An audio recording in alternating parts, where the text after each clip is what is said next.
Оқушылар, кеше біз сіздермен мына дәптеріміздегі торкөздердің көмегімен ұзындықтарды қалай өлшеу керек екенін үйренсек, бүгін сурет салуды үйренеміз. Ол үшін мынандай бағыттарды жазып отыруымыз керек, немесе осы берілген бағыттар бойынша суреттерді салуымызға болады. Енді бірінші есепте сіздерге жартылай бағыттар берілген, және оны өзің жалғастыр деген. Мен бірінші суреттегі бағыттарды қазір жалғастырып көрсетемін. Нүктеден бастаңдар деген. Ең алдымен мына нүктеден бастаңдар деген. 2 деген жоғарыға қарай стрелка берілген. Міне қарасаңыздар, дәптердің сол жағынан 2 торкөз тастаған бағыттар арасынан 3 торкөз тастап бағыттарын жазған. Міне сіздерді сурет салған кезде осылай ережені сақтаңыздар. Қапталдан 2 торкөз, жоғарыдан да 2 торкөз тастайсыздар. Мына бағытын жазатын кезде қапталынан, мына суреттің қапталынан 3 торкөз тастайсыздар. Енді мына 2 торкөз жоғарыға қарай дейді. Міне мына нүктеден бастаймыз. 1-2 торкөз жоғары, 2 торкөз қаптал дейді. Міне оңға қарай жылжы дейді. 2 торкөз оңға. Одан кейін 4 торкөз төменге дейді. 1-2-3 4 торкөз төменге, 1 торкөз оңға дейді. Міне 1 торкөз оңға. Одан кейін 2 торкөз не болған? Жоғарыға қарай жылжыған. Олай болса 2 торкөз жоғары деп жазамыз. Міне 2 торкөз жоғары деп жаздық. Одан кейін не істеген? 1-2-3 жоқ. Мына жерде екен ғой. 1 торкөз солға қарай, оңға қарай жылжыған. 1 торкөз оңға қарай жылжытамыз, жазамыз.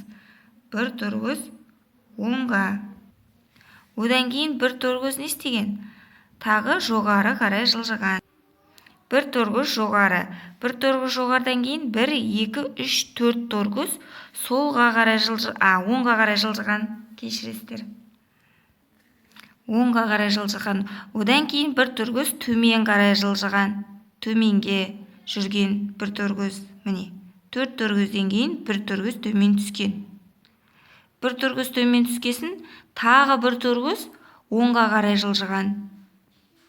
Жазамыз. 1 торкөз оңға. 1 торкөз оңға жылжығаннан кейін 1-2-3 торкөз төмен түскен. 3 торкөз төмен түскен. Міне жазамыз. Одан кейін 1 торкөз солға қарай жылжыған. Енді солға қарай жылжыған. 1 торкөз солға деп жазамыз. Енді 1 торкөз не істеген? Төмен қарай түскен. 1 торкөз төмен түскен. Төмен түскеннен кейін не істеген? Тағы солға жылжыған. Одан кейін 1 торкөз не істеген? Жоғары қарай көтерілген. 1 торкөз жоғары қарай көтерілгеннен кейін 1-2-3 4 торкөз солға қарай жылжыған, салған. Торкөз солға қарай деп салдық. Енді қалғанын мына суретте кітаптардан санап отырып сіздермен бірге саламын. 4 торкөз міне. 1-2-3 4 торкөз. Енді осы 4 торкөзден кейін не істеген? 1 торкөз төмен түсіп, 1 торкөз солға қарай жылжыған. 1 торкөз төмен түсіп, торкөздің көмегімен сызықпен салыңыздар, мен телефонда түсіріп тұрғасын сала алмай жатырмын. 1 торкөз төмен түскен, солға қарай жылжыған және жоғары көтерілген. Жазамыз. 1 торкөз төмен түскен, 1 торкөз төмен түскен, одан кейін 1 торкөз солға қарай жылжыған. Тағы 1 торкөз не істеген? Солға қарай жылжығаннан кейін жоғары көтерілген. 1 торкөз жоғары көтерілген. Жоғары көтерілгеннен кейін 1 торкөз тағы солға жылжыған. Одан кейін 1-2-3 торкөз жоғары көтерілген. 1 торкөз солға жылжып, 3 торкөз жоғары көтерілген. 1 торкөз солға жылжып, 1-2-3 торкөз жоғары көтерілген. Міне жоғарыға қарай мына жерден жылжытамыз. Жазамыз. 1 торкөз солға қарай жылжып, 3 торкөз жоғары көтерілген.